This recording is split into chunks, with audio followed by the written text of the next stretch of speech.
Сайн байцгаана уу монголчуудаа.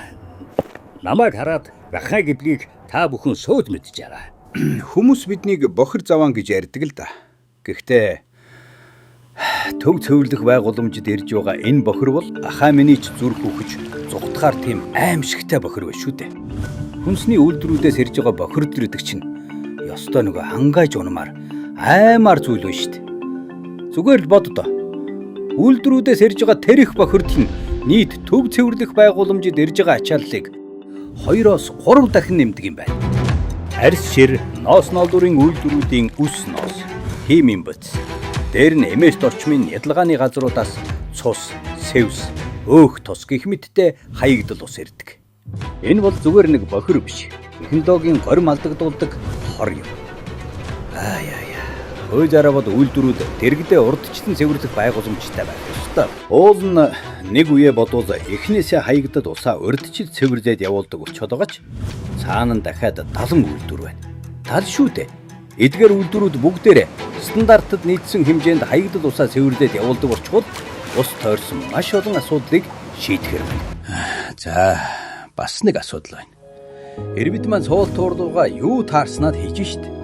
Памперс, нойтон, салфетик, бүр хоолны үйлдвэрлэл хүртэл. Зүгээр л бодоод үзтээ.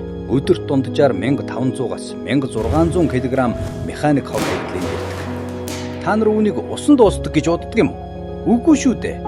Эдгээр хогчин төхөөрөмжийг эвдэж гацаадаг юм. Энд робот биш, хүмүүс ажиллаж байгаа. Таны урсгсан хогийг тэд гараараа дүүж байна.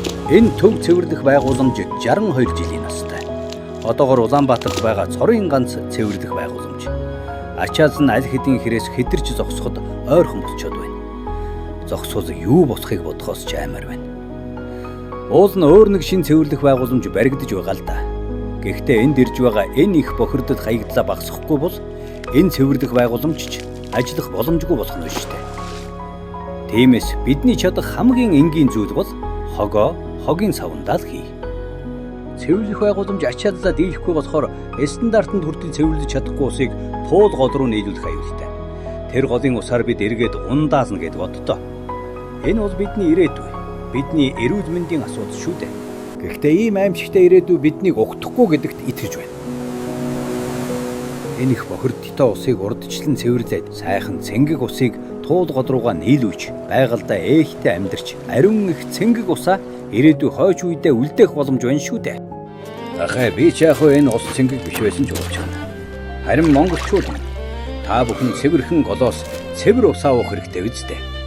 Тиймээс иргэдэн бохирын хоолоор уцгаж байгаа хог хаягдлаа анхаарай. Үйлдвэрүүд нь хаягдл усаа урдчил цэвэрлээд төв цэвэрлэх рүү явуулъя. Бид хандлага ингэж өөрчилж чадвал хуучин болон шинэ төв цэвэрлэх байгууламжууд аюулгүй ажиллана. Туулгал цэвэр бай. Төв цэвэрлэхүүдээс гарах усыг маш олон газар дахин ашиглана. Энэ хэрээр цэвэр усны нөөц хэмнэгдэнэ. Торчхондоо монголчууд минь айх аюулгүй. Эрүүл сарууд амьдарч асуудал багтаа урагшлие. Хөгжий гэвэл ердөө энгийн. Иргэд нь хогоо суул туурт хүүхий. Үйлдвэрүүд нь хаягдл усаа урдчлан цэвэрлээ. Окей. Шүүм Тунгай